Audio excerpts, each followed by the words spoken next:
Fala galera, tudo bem com vocês? Sejam bem-vindos de volta aqui ao canal do Gerando Alfa. Eu sou o Lucas Schneider e hoje eu vou falar com vocês por que eu vendi uma das empresas mais queridinhas da bolsa, tá? Por que eu vendi a VEG? Todo mundo gosta da VEG. Por que você vendeu a VEG? Quer saber os motivos? Eu vou te explicar cada um deles, tá? Então fique ligado nesse vídeo aqui. Primeiramente, se você gostar do vídeo, mesmo que você não concorde, que o vídeo seja de valor para você de alguma forma, deixe seu curtir aqui, se inscreva no canal, isso é muito importante para mim. Vamos para o vídeo então.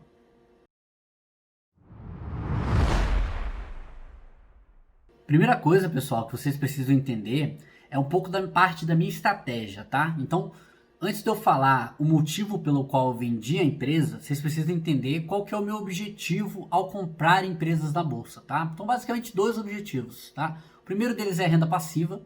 Então, a renda dos dividendos ali, do juros sobre capital próprio, isso não é uma característica da VEG, né, de pagar um dividendo alto, dividend yield alto, apesar de que ela distribui grande parte do seu lucro. Então, se você olhar o quanto que a VEG distribui dos seus lucros, você vai chegar numa razão para aproximadamente de 50%.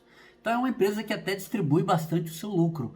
Por que não é muito alto o dividendo? Porque a razão preço-lucro ela está elevada, né? Mas tudo bem. Por que eu comprei VEG em março, tá? A R$ 25? Eu acreditava que naquela precificação era bem tranquilo de comprar, tinha uma margem de segurança altíssima para comprar uma empresa de excepcional qualidade e que eu achava que ia ser positivamente beneficiada pela alta do dólar. Então, como a gente estava tendo um movimento de alta do dólar e a VEG, ela é uma empresa exportadora, né? Eu já mostrei aqui no vídeo anterior que ela tem 60% da receita dela atualmente vindo do mercado externo. Então era interessante demais aquela compra ali para mim era muito vantajosa.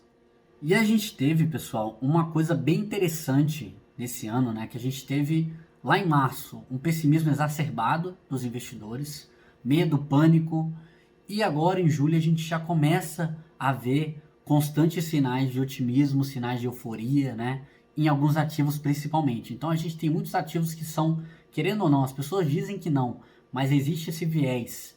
Então aquele ativo que subiu muito, as pessoas tendem a pensar que vai subir mais, e as pessoas tendem a valorizar mais aquele ativo, às vezes mais do que o valor efetivo dele realmente é, por conta exatamente dele ter gerado rentabilidade para elas, né? Então as pessoas misturam um pouco a emoção com a racionalidade. E eu sempre tento me manter da melhor forma possível, racional em relação às empresas. Então, não tem nenhuma empresa na minha carteira que eu não venderia pelo preço certo, e não tem nenhuma empresa na bolsa, praticamente nenhuma, né? Existem os casos que são absurdos, que empresas são muito ruins, que destroem valor, que eu não teria um preço para comprar. Teoricamente, é assim que funciona, tá? Pelo menos para mim. E o que aconteceu com a VEG foi que eu comecei a perceber, eu gosto de perceber tanto a parte das contas, né, que eu faço, das previsões que eu faço para tentar determinar o valor daquele ativo, como também a parte psicológica, que eu acho que as duas a gente consegue perceber se existe otimismo demais naquele ativo ou não. Na parte psicológica da VEG, eu já estava percebendo já tem um tempo já, né? Assim, apesar de ser bacana as pessoas terem esse contato com a empresa, essa conexão com a empresa e tal, eu acho que acaba gerando uma precificação um pouco mais alta e um otimismo um pouco mais alto do que a VEG talvez consiga cumprir. Então, assim, isso começou a me chamar bastante atenção em relação à VEG e foi o motivo pelo qual eu comecei a retornar a fazer as contas sobre o ativo e verificar o que o mercado estava precificando para a VEG para ela estar ali no patamar dos R$ 70. E eu sei, antes que alguém fala, eu sei que eu corro o risco de vender a empresa ir para 90, para 100. Isso é fato, né? O próprio Damodaran, ele fala, que é o papa do valuation, ele fala, olha, o preço e o valor, eles podem nunca convergir. Então, assim, você corre esse risco. No entanto, se você tem uma estratégia, se você tem uma base, né? Você tem que seguir essa sua estratégia de forma disciplinada, tá? Caso contrário, você vai ficar apenas no achismo. E eu prefiro ter essa ferramenta, que é o valuation que eu utilizo, para ter uma noção de quanto aquele ativo pode valer, para não pagar excessivamente muito caro para eles, e também para eu ter coragem de comprar os ativos que estão com preço baixo, mas que o valor esteja lá em cima. Então eu preciso dessa ferramenta para que ela me guie acerca dos meus investimentos. Caso contrário, vai ser simplesmente achismo, na minha opinião, tá? Então eu me sinto melhor assim. Eu prefiro esse tipo de estratégia. Mesmo que esse tipo de estratégia, uma hora ou outra, ela falha, tem um erro. As pessoas gostam de falar que preço não importa, pegando apenas o caso que têm furado os valuations nos últimos anos, né? Mas elas não pegam os outros casos que furam exatamente a ideia do que elas pensam. Então, se você pegar, por exemplo, a Ambev, M. Dias Branco também, eram empresas fantásticas, empresas que tinham muito crescimento embutido, muita expectativa embutida, e que não conseguiram cumprir toda essa expectativa. Então, o que aconteceu com a cotação, né? Muito prejudicado ao longo dos últimos anos.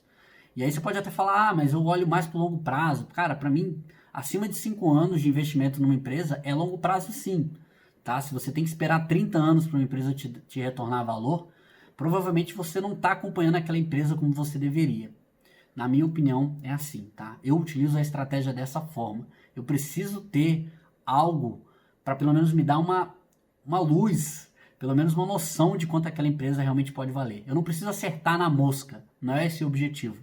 O meu objetivo é fugir das distorções, fugir da euforia e fugir do medo e do pânico também. Então, ele permite me dar a coragem de quando eu tenho que comprar, que foi lá em março, que quando eu refiz as contas de várias empresas que eu comprei e eu percebi que aquele preço que estava na tela não condizia com o que provavelmente aconteceria com o lucro das empresas. E ao mesmo tempo, agora, quando eu vi esse otimismo em relação à VEG, eu tive que voltar para as contas da VEG e falar, olha, o que o mercado está precificando, o que ele está considerando aqui para a VEG estar valendo R$70? Será que realmente faz sentido? Ou será que o mercado está sendo um pouco otimista demais, na minha opinião, sobre essa empresa? Então eu vou mostrar para vocês aqui quais foram as contas, quais foram as premissas que eu utilizei para tentar deixar a precificação da VEG a R$70. E aí vocês chegam à conclusão de vocês se efetivamente isso compensa ou não. Se compensa comprar a VEG nesse preço, comprando toda essa expectativa ou não. Então vamos lá, pessoal. Eu queria começar esse vídeo aqui falando um pouco do ROIC da VEG, né? A rentabilidade do capital investido da VEG, e é o motivo pelo qual eu acho que a VEG, além do crescimento que ela tem entregue aí na parte de DRE dela, nos resultados, né?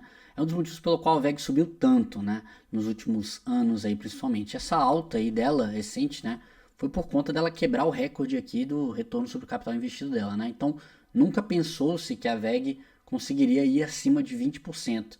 E recentemente ela soltou, no último trimestre, salvo engano, acima de 21%. Então, a empresa está superando as expectativas que são colocadas para ela, tá? Então, por isso eu acho que ela está subindo bastante. Apesar de eu achar que já chegou num momento que já está ficando um pouco irracional, tá?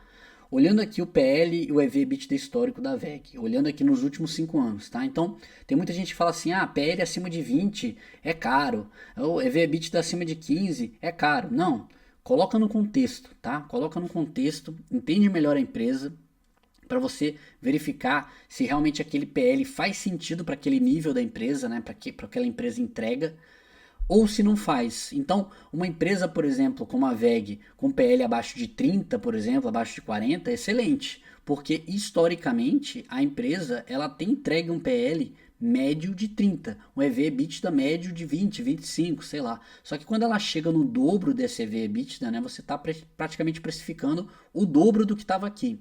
E aí se torna já um patamar que eu acho que tem-se muito a perder e pouco a ganhar. Então é difícil da VEG conseguir superar essa expectativa aqui, que é o que efetivamente vai gerar mais valorização para ela. No entanto, né, tem um risco suficiente aqui que ela acaba indo abaixo das expectativas. E aí a gente vai ver provavelmente a cotação dela caindo, né?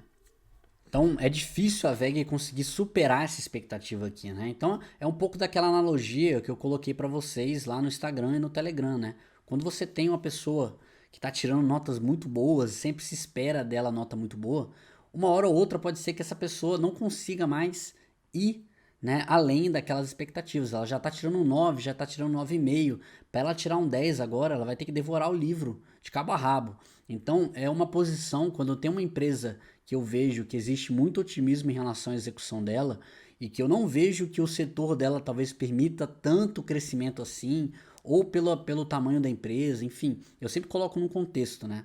Então, por exemplo, você tem a Magazine Luiza, um crescimento de 1% de margem na Magazine Luiza é muito dinheiro. Então é um caso, eu acho, diferente, eu acho que é complicado a gente ficar comparando casos. No caso da VEG, apesar de eu reconhecer que existe esse potencial dela para ela conseguir realmente diminuir os custos dela, né, através de investimento em tecnologia, que é uma coisa que ela já mostrou que ela está apta a fazer, né, que ela está querendo fazer, a tal da indústria 4.0, né, inclusive eu considerei isso nas minhas premissas que eu vou mostrar mais para frente, tá? Então eu cheguei a fazer um fluxo de caixa descontado da VEG, geralmente eu não faço, tá, para avaliar a empresa, para avaliar a valuation de empresa, mas em casos específicos eu gosto de fazer, em casos extremos eu gosto de fazer, para avaliar o quê? Quando eu coloco um fluxo de caixa muito pessimista e mesmo assim o preço da ação está abaixo do que eu estou prevendo, eu sinto muita segurança de poder entrar no ativo. No caso contrário, quando eu coloco premissas muito otimistas e o preço da ação está batendo, ou então está acima ainda, que é um caso pior, eu me sinto também muito seguro de conseguir fazer uma venda de um ativo ou a redução de uma exposição no ativo, tá? Então, continuando aqui, apresentando para vocês a DRE da VEG, tá? Se a gente for olhar aí nos últimos 5 anos, aqui a gente tem a DRE anual no site do Stock Picking, que a gente pode utilizar para analisar os ativos aí, um excelente site que traz bastante os dados históricos dos ativos, tá? Eu recomendo que vocês entrem no site e acessem.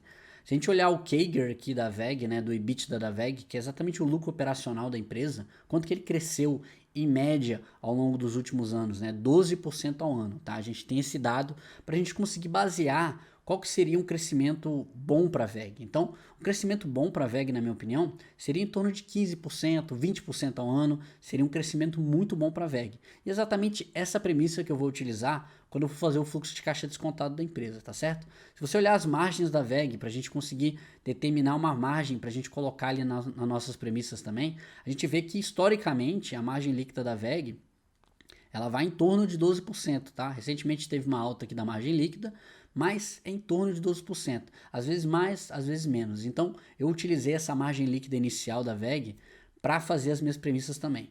E aqui é que eu considerei, né, as premissas que foram utilizadas aqui. Inicialmente eu considerei um crescimento da receita de 15% ao longo dos 5 primeiros anos, crescimento do lucro de 20% por 5 anos, ou seja, o que eu considerei aqui? Eu considerei que o lucro da VEG ele vai crescer mais do que a receita, tá? Isso é uma coisa que não é comum da VEG. Se você for comparar, você vai perceber que o lucro e a receita da VEG, eles andam meio que de lado a lado, como a gente pode ver na margem líquida ali. No entanto, para que eu fiz isso aqui? Eu quis considerar essa parte do investimento dela em tecnologia. Então eu estou considerando que esse investimento da VEG efetivamente vai trazer redução de custos para a empresa, que ela vai conseguir diluir um pouco melhor os custos fixos dela, ela vai melhorar a operação dela, a gestão da operação de alguma forma, e isso vai acabar fazendo com que o lucro dela subra mais do que a receita, tá? Então eu considerei isso aqui para os primeiros 5 anos. Nos outros 5 anos eu coloco um crescimento de receita menor, tá? Isso aqui é a tendência da empresa, né, de crescer menor, porque ela vai ficando muito grande, então fica mais difícil crescer também.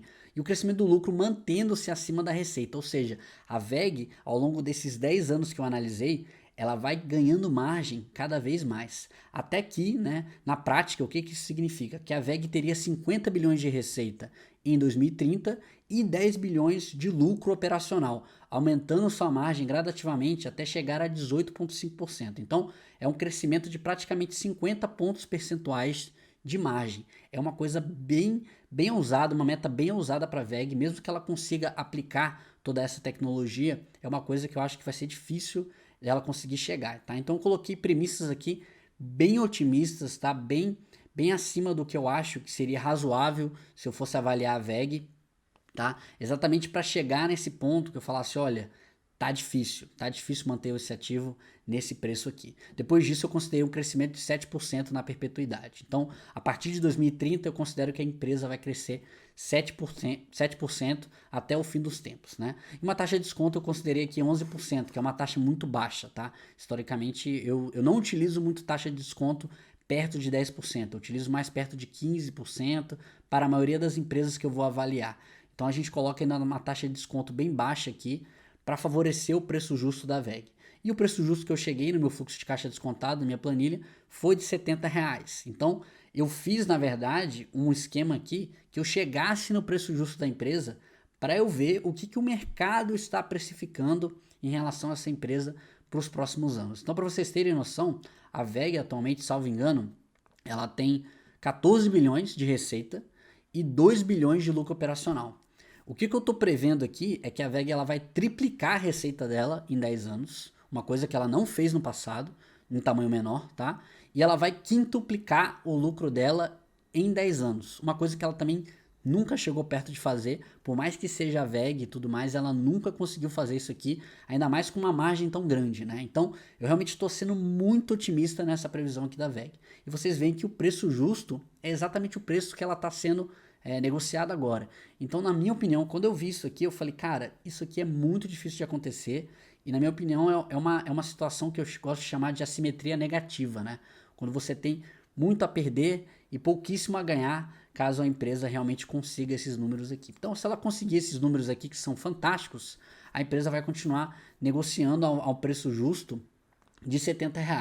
No entanto, se ela não conseguir alguns desses números aí, a gente pode ver uma situação parecida com o que tem acontecido com a Ambev, com o que tem acontecido com a M. Dias Branco também, tá? Que são excelentes empresas, são ótimas empresas. O problema era o otimismo e o que o mercado precificava dentro delas no passado. Então o mercado precificava muito crescimento, precificava ganho de margem, ganho de mercado, e nada disso conseguiu, né, a empresa efetivamente conseguiu trazer. Tá? Então eu espero que eu tenha mostrado aqui para vocês o quanto que atualmente as premissas são otimistas para a VEG. Tá?